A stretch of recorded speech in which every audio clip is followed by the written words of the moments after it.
We're told inflation hits everyone equally, prices rise, we all adjust, fair game, right? But what if that's just the surface? What if inflation is actually structured to benefit the wealthy first, while the rest of us get the crumbs? This isn't a conspiracy theory, it's real economics. It's called the Cantillon effect. This idea comes from Richard Cantillon, an 18th century economist. He noticed something odd. When new money is injected into the economy, it doesn't affect everyone equally. It depends where and to whom that money goes first.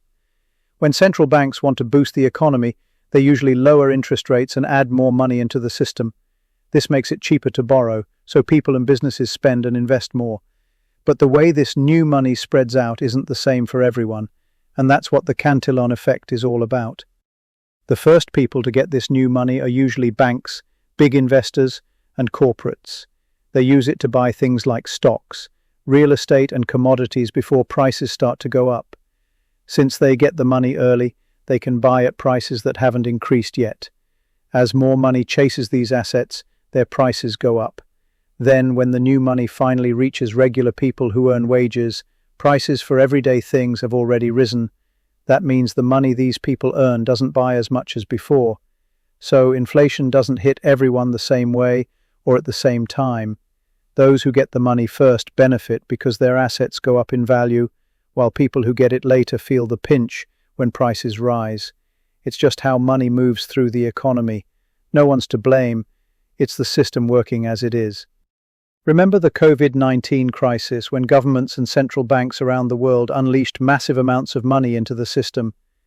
The idea was to support businesses, protect jobs, and keep the economy from collapsing. But the way that money flowed tells an important story about the Cantillon effect.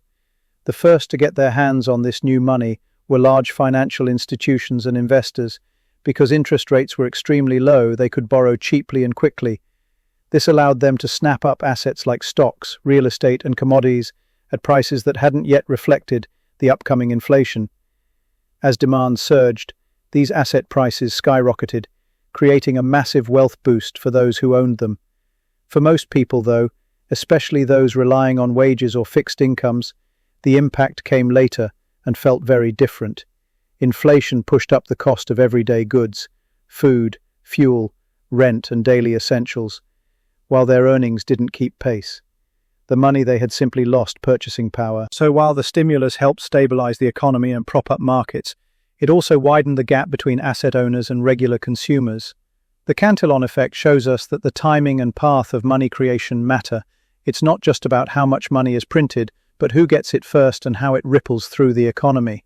So knowing how the Cantillon effect works, what can be done to lessen its impact? At the policy level, one important step is to complement traditional inflation tracking with a broader lens. Most governments focus on consumer prices, food, fuel, and services, but leave out asset prices like stocks, housing, or commodities. Adding an asset price index alongside CPI could offer a more complete view of how money creation impacts different parts of the economy. Another critical step is enhancing financial inclusion. Tools like central bank digital currencies, CBDCs, or Universal Basic Income, UBI, could help money reach a broader base of the population faster, not just large institutions. This could soften the early bird advantage that fuels inequality under the Cantillon effect. On an individual level, the best way to navigate this effect is to build exposure to assets. Stocks, real estate, and commodities like gold often rise in value when inflation picks up. By owning assets, you give your wealth a better chance to keep pace with rising prices, rather than watching its purchasing power erode over time. The Cantillon effect shows us the importance of timing and access when it comes to money, so being proactive with your finances and pushing for smarter policies can really make a difference. Inflation isn't the same for everyone.